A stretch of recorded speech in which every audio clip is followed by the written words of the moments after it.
السلام علیکم میرے بھائیوں، سب پوچھ رہے تھے کہ اگر تحریک انصاف کو الیکشن لڑنے نہیں دیا گیا تو کس کو ووٹ دیں۔ دیکھو، میں نے تو بندہ بھی ڈھونڈ کر رکھ لیا تھا۔ یہ عبدالعزیز عرف حافظ لڈو، نوجوان قیادت، علاقے کے مسائل سے باخبر، غریبوں کا ہمدرد، انتخابی نشان قبر، اور بھائی نے وعدہ کیا کہ اقتدار میں آنے کے بعد انشاءاللہ سب کو 4 ماہ کے لیے بھجوائے گا بھی قبر میں۔ یہی آپشن رہ گیا تھا، پھر قبر کو ووٹ دو، قبر کی سیر کرو، کیونکہ باہر جو عذاب قبر میں ملنا ہے وہ اقتدار پر لا کر بٹھا دیا جاتا۔ اس لیے حافظ لڈو صاحبی میرے جیسے کئی نوجوانوں کے لیے آخری حل تھے، لیکن اب ایسا نہیں ہے۔ تحریک انصاف کو تقریباً بلہ واپس مل گیا ہے اور وہ الیکشن میں بھی جا رہی ہے، اور اس کے ساتھ ساتھ ان کے کاغذات نامزدگی بھی منظور ہو رہے ہیں۔ تو میں اعلانیہ طور پر بتا رہا ہوں کہ میرا ووٹ تحریک انصاف کے لیے ہوگا، اس لیے نہیں کہ عمران خان سے اندھا عشق ہے یا مجھے تحریک انصاف نے اقتدار میں آتے ہی منسٹر لگا دینا ہے یا سرکاری نوکری دینی ہے، بالکل نہیں۔ میں نے تو آج تک تحریک انصاف کے کسی عہدیدار یا سیاسی رہنما سے ملاقات ہی نہیں کی، عمران خان تو دور۔ نہ ہی میں کسی ریلی یا جلسے میں گیا، نہ ہی مجھے کوئی فائدہ ماضی میں ہوا، نہ مستقبل میں ہوگا، بلکہ میرا ووٹ تحریک انصاف کو اس لیے ہوگا کیونکہ اس کے علاوہ جو آپشنز مجھے نظر آ رہے ہیں وہ دہائیوں سے نظر آ رہے ہیں۔ باخدا کوئی دوسرا آپشن ہوتا، کوئی بہتر چہرہ ہوتا تو میں ضرور سوچتا اس کو ووٹ دینے کا، پہلے موازنہ کرتا، لیکن جو لوگ سامنے موجود ہیں پہلے انہی کے والدین اسی اقتدار پر قابض رہے، اب ان کے بچے تیار ہو چکے ہیں، اور اقتدار کے بدلے ان چند خاندانوں نے قوم کو سوائے قرضوں اور مایوسی کے کچھ نہیں دیا۔ بہرحال تو حافظ لڈو صاحب یار بہت معذرت، لیکن امید مت چھوڑیں، قبر کے ساتھ میدان میں اتریں، کیونکہ ان الیکشن میں کئی سیاسی قبریں بنیں گی، تو ہو سکتا ہے کہ آپ کی ضرورت پڑ جائے۔ ضرورت سے مجھے یاد آئے بانی نظریہ ضرورت نواز شریف صاحب، جنہوں نے ٹکٹ تقسیم کرنا شروع کر دی اور بڑی کوئی دلچسپ صورتحال ہے۔ ناروال سے نون لیگی ارسطو احسن اقبال نے ان پر تنقید کرنے والے دانیال عزیز سے نون لیگ کا ٹکٹ چھین لیا ہے، اور دانیال عزیز اب آزاد امیدوار کی حیثیت سے الیکشن لڑیں گے، جبکہ گجرانوالہ جلسے میں نواز شریف کی باجوہ صاحب کے خلاف کی گئی تقریر کے بعد ان کے بیانیے کا ساتھ نہ دینے کا اعلان کرنے والے سردار منصب ڈوگر کو نون لیگ نے ٹکٹ جاری کر دیا ہے۔ ماشاءاللہ، یہ ہے نواز شریف صاحب کا نظریہ اور معیار۔ ایک طرف جاوید لطیف، راحیل شریف، قمر باجوہ اور فیض حمید کو نواز شریف کے خلاف عالمی سازش میں ملوث قرار دے رہے ہیں، تو دوسری جانب نواز شریف قمر جاوید باجوہ کے خلاف تقریر کرنے پر اس کا ساتھ چھوڑنے والوں کو ٹکٹ بانٹ رہے ہیں۔ معیار ایک ہی ہے کہ میری طرح لیٹ جاؤ، میرے ہو جاؤ گے۔ اور جاوید لطیف جیسے لوگ تو ویسے بھی اب مکمل طور پر سٹیا چکے ہیں۔ مطلب نواز شریف کے خلاف عالمی سازش کس لیے بھائی؟ نواز شریف نے کون سا ایسا کارنامہ انجام دیا تھا جو اس کے خلاف دنیا سازش کرے گی؟ نواز شریف تو پاکستان کا سب سے آسان مورا ہے جو خود پاکستان کے خلاف استعمال ہوتا رہا ہے، اس پر تو انٹرنیشنل اسٹیبلشمنٹ مہربان رہی ہے۔ پاکستان میں بیٹھ کر پاک افواج کو دہشت گرد کہا، بھارت جا کر بھی کہا، اقوام متحدہ میں جا کر بھارتی جاسوس کلبھوشن یادیو کا نام تک نہ لیا، بلکہ مقبوضہ کشمیر کے حریت رہنماؤں سے ملنے سے انکار کر دیا، جبکہ مودی کو بار بار درخواستیں دے کر پاکستان بلایا، چندال کو مری کی سیر کروائی اور کہا کہ نواز شریف دوستوں کا دوست ہے۔ جس سابق افغان حکومت کے گھٹیا رکن نے پاکستان کو ہیرا منڈی کہا، اس سے لندن میں ملاقاتیں کی، بدترین کرپشن، بدترین گورننس، بدترین قرضے، بدترین سیاست اور جمہوریت قوم کو دی۔ تو نواز شریف خود پاکستان کے خلاف سازش ہے بھائی۔ وہ تو اتنا ماشاءاللہ سے مضبوط وزیر اعظم تھا کہ باہر سے آئی ایک خاتون کو دیکھ کر ایسا پگھل گیا کہ اس کو واپس ہی نہیں جانے دیا، پاکستان میں روک کر مری میں ٹھہرا دیا۔ شاید ٹرکی یا کسی اور ملک کے صدر یا وزیر اعظم آ رہے تھے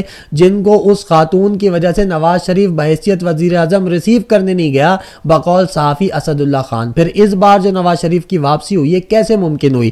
کئی لوگ کہتے ہیں کہ اس میں انٹرنیشنل اسٹیبلشمنٹ کا ہاتھ ہے، امریکہ ملوث ہے۔ عمران خان کا تو پورا بیانیہ یہی ہے کہ سائفر آیا اور اس کی حکومت گئی۔ برطانوی سفیر نے 2 دن پہلے نواز شریف سے ملاقات کر کے اس کو مبارکبادیں دی ہیں کہ وہ پاکستان میں حکومت بنانے کے قابل ہو گیا، یعنی اہل ہو گیا۔ تو نواز شریف کے خلاف عالمی سازش کرے گا کون؟ جو لوگ استعمال کرتے ہیں وہی لوگ سازش کیوں کریں گے؟ سازش تو اس کے خلاف ہوتی ہے جو منہ پر انکار کرتا ہے، جو کہتا ہے کہ ہم تمہارے غلام نہیں ہیں، جو کہتا ہے کہ روس اور یوکرین کی جنگ میں پاکستان مصالحت کا کردار تو ادا کر سکتا ہے لیکن کسی ایک کی مذمت نہیں کرے گا، جو کہتا ہے کہ جیل میں ڈالنا ہے ڈال دو، جان سے مارنا ہے مار دو، اپنے اپنے بیانیے سے پیچھے نہیں ہٹوں گا، بات وہی کروں گا جو ملک اور قوم کے لیے بہتر ہوگی۔ ایسے لوگوں کے خلاف ہوتی ہے عالمی سازش، اور پاکستان میں ایسا کون ہے یہ مجھ سے بہتر آپ جانتے ہیں۔ بہرحال الیکشن قریب آتے ہی نواز شریف کے حق میں کچھ سرویز کے ذریعے قوم کو گمراہ کرنے کی کوشش کی جا رہی ہے۔ آج یہ ایک تازہ گیلپ سروے آیا ہے جس کے مطابق پی ٹی آئی اور نون لیگ کے درمیان مقبولیت کا فرق تیزی سے کم ہونے لگا۔ نواز شریف کی مقبولیت بحال ہو رہی ہے۔ گیلپ سروے پاکستان کے ایگزیکٹو ڈائریکٹر بلال گیلانی صاحب ہیں۔ بلال گیلانی سے مجھے عادل گیلانی صاحب یاد آ گئے جو ٹرانسپیرنسی انٹرنیشنل پاکستان کے شاید ہیڈ ہوا کرتے تھے، اور عادل گیلانی نے نون لیگی حکومت کا ہر پروجیکٹ کرپشن سے پاک اور شفاف قرار دیا تھا ٹرانسپیرنسی انٹرنیشنل پاکستان کے پلیٹ فارم سے، اور نون لیگی دور میں ہی وہ یورپی ملک میں سفارتکار بھی بن گئے۔ اب گیلپ سروے کے بلال گیلانی یہ فرض انجام دے رہے ہیں کل قوم ان کو بھی کسی ملک کا سفیر ہی دیکھے گی اگر نواز شریف صاحب حکومت میں آ گئے تو۔ اس سے پہلے اسی قسم کا ایک بیہودہ سروے غریدہ فاروقی صاحبہ نے کیا تھا جس کی حقیقت قوم دیکھ چکی ہے، لیکن ایک بار میری خاطر پھر دیکھ لیں۔ غریدہ صاحبہ، آپ سمجھتی ہیں کہ سیاسی پینل پہ صحافیوں کو ہونا چاہیے؟ میں بالکل ایسا نہیں سمجھتی، اور کیونکہ یہ صحافیوں کا کام نہیں ہے کہ وہ کسی بھی سیاسی جماعت کی طرفداری کریں یا ان کے ہیش ٹیگ چلائیں یا ان کے سیمینارز میں شرکت کریں جو کہ ان کے سیاسی نظریے کے پرچار کے لیے ہوں۔ مست جوک مارا رہے، یہ ہنس رہے ہلکٹ ہنس۔ اب آپ کو پورا ہلکا جہاں جائیں گے آپ کو شیخ کو آ جائیں گے۔ ہاں بس مجھے وہ آپ علاقے میں نا اس علاقے میں آپ کی آواز ہو پلیز۔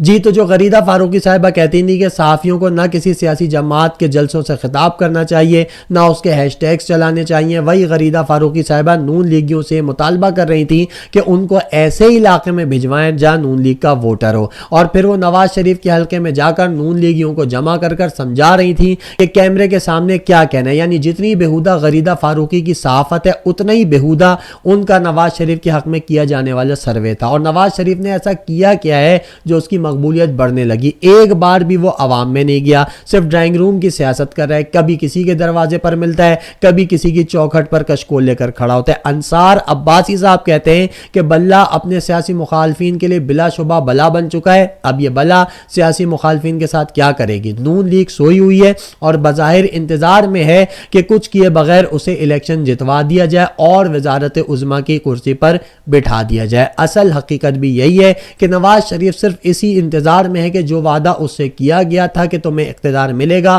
وہ پورا کیسے ہوگا یہ وعدہ کرنے والے جانے، اس لیے نہ وہ کوئی خاص دلچسپی لے رہا ہے عوامی مہم میں اور نہ ہی کوئی جلسہ وغیرہ کرنے کا سوچ رہا ہے۔ اب رسمی طور پر دکھانے کے لیے وہ جلسے کرنا شروع کر دے گا لیکن ان کی کوئی حقیقت نہیں ہے، کیونکہ نواز شریف بھی یہ جانتا ہے کہ عوام میں جا کر اس کا سیاسی جنازہ ہی اٹھے گا۔ دن دہاڑے جلسے کرنے سے نون لیگ اور نواز شریف مزید ایکسپوز ہوں گے۔ یہ وہ دور نہیں کہ جب آپ ٹی وی کے ذریعے بیانیے بناؤ اور ختم بھی کر دو، یہ سوشل میڈیا کا دور ہے بھائی۔ جب نواز شریف کا جلسہ ہو رہا ہوگا وہاں ٹی وی کچھ اور کہہ رہا ہوگا، اور جلسہ گاہ سے سوشل میڈیا پر جو ویڈیوز آ رہی ہوں گی وہ کچھ اور ہی کہہ رہی ہوں گی۔ اس لیے معاملات اتنے زیادہ آسان نہیں ہیں جتنا زیادہ نواز شریف صاحب آسان سمجھ کر واپس آئے تھے۔ آخر میں ایک بہت بڑی وارننگ کہہ لیں یا دعویٰ وہ کیا ہے جنرل ریٹائرڈ خالد نعیم لودھی نے، جو کہتے ہیں کہ صرف 1 مہینہ ہے اسٹینڈ آف ختم کر دیں نہیں تو بات ہاتھ سے نکل جائے گی۔ نواز شریف کو اس وقت استعمال کیا جا رہا ہے، وہ وزیر اعظم نہیں بنے گا۔ طاقتوروں کو احساس ہے کہ عمران خان نے امریکہ میں ان کے خلاف احتجاج روکا۔ اب عمران خان کی بات آئی گئی ہے تو تھوڑی سی اور سن لیں کہ اسلام آباد ہائی کورٹ نے جج ابو الحسنات کا عمران خان کے خلاف سائفر کیس کا ان کیمرہ ٹرائل ایک بار پھر کالعدم قرار دے دیا ہے، جس پر سلمان اکرم راجہ صاحب کیا کہتے ہیں وہ بھی دیکھ لیں۔ عمران خان نے جج ابو الحسنات پر ایک بار پھر عدم اعتماد کا اظہار کر دیا، جن کی تبدیلی کے لیے بھی درخواستیں دائر کی جائیں گی۔ مقدمات آہستہ آہستہ کر کے ختم ہو رہے ہیں کیونکہ ان میں جان ہی نہیں ہے۔ کاغذات نامزدگی عدالتوں میں جا کر منظور ہو رہے ہیں۔ اتنی مشکلات سے گزرنے کے باوجود نہ عمران خان ٹوٹا، نہ اس نے ہمت چھوڑی، اور جیل میں رہ کر بھی اپنی بچی کچی پارٹی کو اور کارکنوں کو یکجا کر کے مضبوط کیا۔ بلے کا فیصلہ کل فائنل سپریم کورٹ میں قاضی فائز عیسیٰ صاحب کے ہاتھوں سے ہوگا۔ اگر بلہ عمران خان کے ہاتھ میں رہتا ہے تو پھر امید ہے کہ پاکستان میں حقیقی طور پر جمہوریت اور سیاست بحال ہو جائیں گے۔ آخر میں عمران خان کا ہی ایک یادگار پیغام بھی دیکھ لیں اور مجھے ساتھ ہی ساتھ اجازت بھی دیجیے۔ اللہ حافظ۔ جب آپ بڑی خواب کے پیچھے جاتے ہیں تو یاد رکھیں بڑی مشکلوں کا سامنا کرنا پڑتا ہے، کیونکہ اگر آپ کی خواب بڑی نہ ہو تو وہ تو سارے چل سکتے ہیں اس کے اوپر. جتنا بڑا کام کریں گے اتنی مایوسیاں، گریں گے. جتنا آپ اوپر جاتے ہیں نا، اب راستے میں گریں گے، برا وقت آئے گا. یہ سب سے امپورٹنٹ آپ کے لیے چیز سمجھنی ہے. جب آپ ایک بڑا کام کرنے کے لیے جائیں جو آپ کا دل کہتا ہے، پھر سے میں یہ یاد آپ سب کو بتانا چاہتا ہوں، کام وہ کریں جو آپ کے دل سے آواز آتی ہے. ہر کسی کو ایک آپ کا دل کہے گا کہ میں یہ چیز کرنا چاہتا ہوں، وہی چیز کریں. جو مرضی دنیا کہے کریں وہی چیز، کیونکہ اسی چیز میں اللہ نے قرآن میں کہا میں نے تمہیں کسی مقصد کے لیے پیدا کیا ہے. وہی آپ کا مقصد ہے. آپ کا دل آپ کو بتاتا ہے آپ کا مقصد کیا ہے.